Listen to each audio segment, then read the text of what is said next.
بسم اللہ الرحمن الرحیم۔ السلام علیکم بچوں، آج ہم پڑھیں گے حصہ جیم حدیث نبوی صلی اللہ علیہ وآلہ وسلم۔ اس کے حاصلات تعلم۔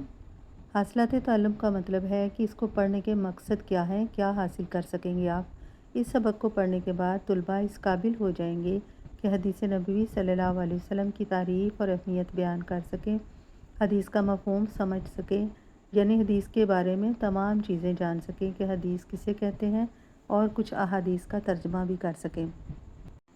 پہلے صفحے کی ریڈنگ کرتے ہیں۔ حدیث کے لفظی معنی بات اور گفتگو کے ہیں۔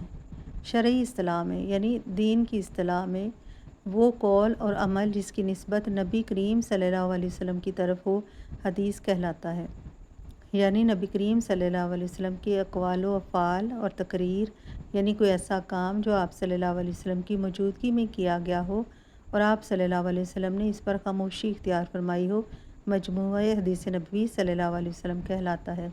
بچوں، یہاں میں نے اوپر پہلے سوال کا مختصر سا جواب لکھا ہوا ہے، نشان لگایا، لیکن ابھی ہم اس کی ریڈنگ کر رہے ہیں، یہ بات بعد میں کریں گے۔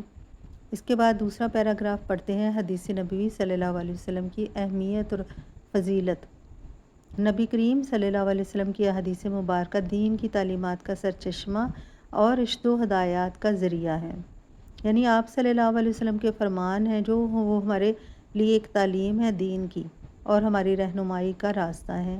جناب رسول صلی اللہ علیہ وسلم کی بعثت کے مقاصد میں سے اہم ترین مقصد قرآن مجید کی تشریح، تفسیر اور اس کا عملی نمونہ فراہم کرنا ہے۔ نبی کریم صلی اللہ علیہ وسلم کو رسول صلی اللہ علیہ وسلم چننے کا اہم مقصد یہ تھا کہ آپ صلی اللہ علیہ وسلم قرآن پاک کی تشریح بیان کر سکیں، اس سے کھل کر اس کی وضاحت کر سکیں۔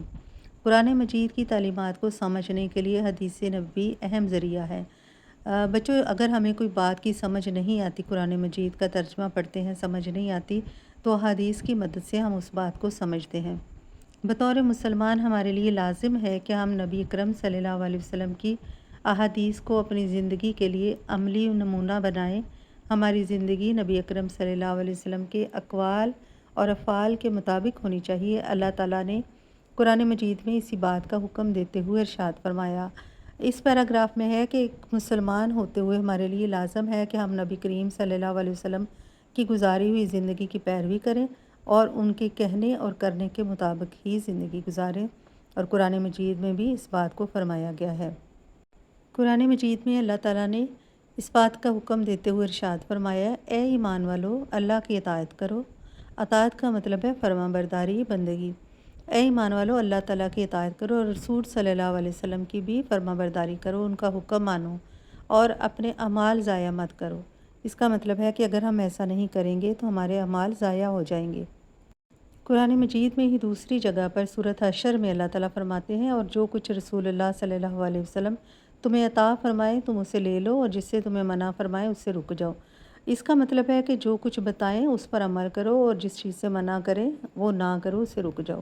ان آیات سے ہمیں یہ رہنمائی ملتی ہے کہ ہمارے لیے زندگی گزارنے کا معیار نبی اکرم صلی اللہ علیہ وسلم کی ذات گرامی اور آپ صلی اللہ علیہ وسلم کے فرمان ہیں، لہٰذا ہمیں اپنی زندگیوں کو آپ صلی اللہ علیہ وسلم کی تعلیمات، جیسے آپ صلی اللہ علیہ وسلم نے فرمایا اسی طرح زندگی کو ڈھالنے کی کوشش کرنی چاہیے، زندگی گزارنے کی کوشش کرنی چاہیے۔ یہاں عزیز طلباء کچھ منتخب احادیث دی گئی ہیں اور ان کا ترجمہ ہے ساتھ۔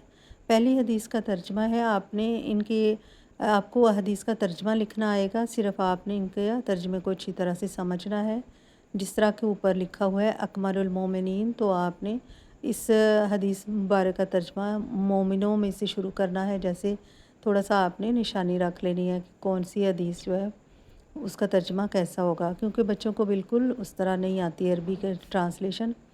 اس کا ترجمہ ہے، مومنوں میں سے کامل ترین ایمان والا وہ ہے جو اپنے اخلاق میں بہترین ہے، اور ان میں سب سے بہتر وہ ہے جو اپنی بیویوں کے لیے بہتر ہے۔ یہاں بچوں لاسٹ میں دیکھیے نساء عورتوں کے لیے استعمال کیا جاتا ہے، اس لیے یہاں بیویوں ترجمہ کیا گیا ہے، آپ اس کو بھی سمجھ لیں۔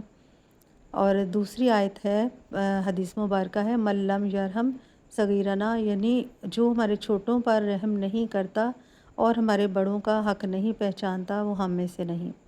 یہاں نبی کریم صلی اللہ علیہ وسلم نے منع فرمایا ہے